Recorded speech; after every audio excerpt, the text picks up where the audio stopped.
मेरा गांव उग्रवाद प्रभावित क्षेत्र रहा है, जहां नक्सल प्रभावित था। पूरे बिहार में नक्सलों की अगर उत्पत्ति हुई तो मेरे गांव से हुआ। उस जमाने का मैं देखा हूं, जिसमें थोड़ा भर भर कर बारूद हुआ करता था लड़ने के लिए। किसान मजदूर का जब संग्राम होता था, उस परिवेश को मैं देखा हूं। आज परिवेश बदल गए हैं। हम लोग उस समय जब भूमि सेना हुआ करता था, उस समय को भी मैंने देखा हूं। इस पीड़ा के साथ हम लोग, शोषण के साथ हम लोग को दबाया गया और उसका फलाफल यह हुआ कि हमारी संख्या doctor, engineer, medical, IAS, IPS लोग बढ़ गए। यह अच्छा संकेत है। वही अच्छा संकेत इस बार जो जनगणना हुई है, जनगणना हुई है, हमारी संख्या कम दर्शाई गई है। अर्थात यह संदेश दिया गया कि हम लोग को संगठित होना होगा। कोरी, कुर्मी, कहार, तलवार, जितने भी छोटे छोटे जाति हैं, आप उनको दिल से लगाइए। निश्चित तौर पर पुनः आने वाला सत्ता भी आपका होगा। आपका इस वजह से नहीं होगा कि आप कमजोर हैं, आप पढ़े लिखे नहीं हैं। आप इस वजह से होगा कि आप सबसे काबिल हैं। और जिसकी संख्या ज्यादा दिखाई गई है 14%, उससे सब लोग एलर्जी करते हैं। कहा है भाई कि घर से बाहर निकलेगा तो लाठी से हमको पीटेगा, घर से बाहर निकलेगा तो रंगदारी मांगेगा। तो दूसरा विकल्प कोई अगर है तो वह कोई कुछ तलवार बाहर कहा तुम्हार का है। इसलिए आप लोग को राजनीतिक चेतना जगाने की भी जरूरत है, आगे बढ़ने की जरूरत है। यह जो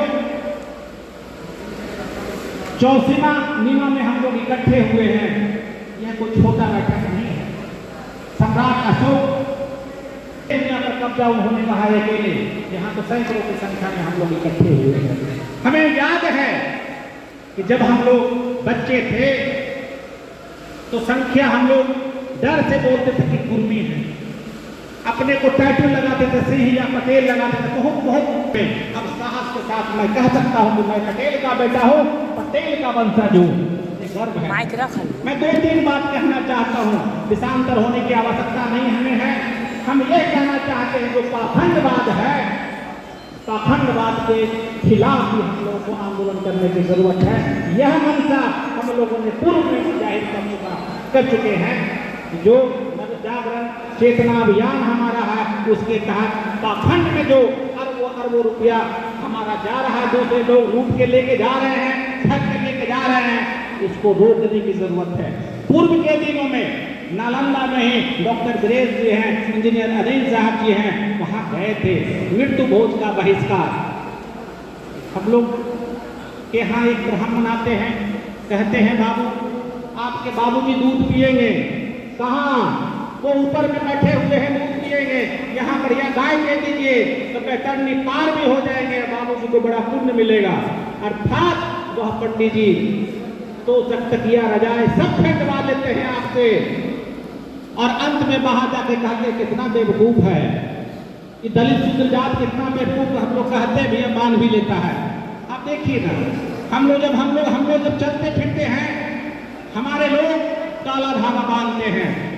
काला धागा इसलिए बांधते हैं कि डर है कि काला धागा अगर नहीं बांधेंगे तो नजर गुजर लग जाएगा। यह एक गहरी साजिश है अप्रकाश के लोग। कभी आप खोज लीजिए, ढूंढ लीजिए, कभी काला धागा वो नहीं बांधते, लाल धागा या पीला धागा बांधते हैं। वह सांकेतिक रूप से यह पहचान करना चाहते हैं कि यह पिछड़ा का बेटा है, या दलित का बेटा, या शूद्र का है, या चमार का है। यह करके आपको पहचान करते हैं। इसलिए हम लोग बदलना होगा। पाखंडवाद से भी हम लोग खिलाफ जाना होगा। हम लोग जब साक्षर हो गए, साक्षर बिल्कुल तरीके से है, संगठित होकर अगर साक्षर हो जाएंगे तो निश्चित तौर पर अगला प्रधानमंत्री भी आपका होगा। हमारी आबादी किसी जाति से, किसी समुदाय से कम नहीं है।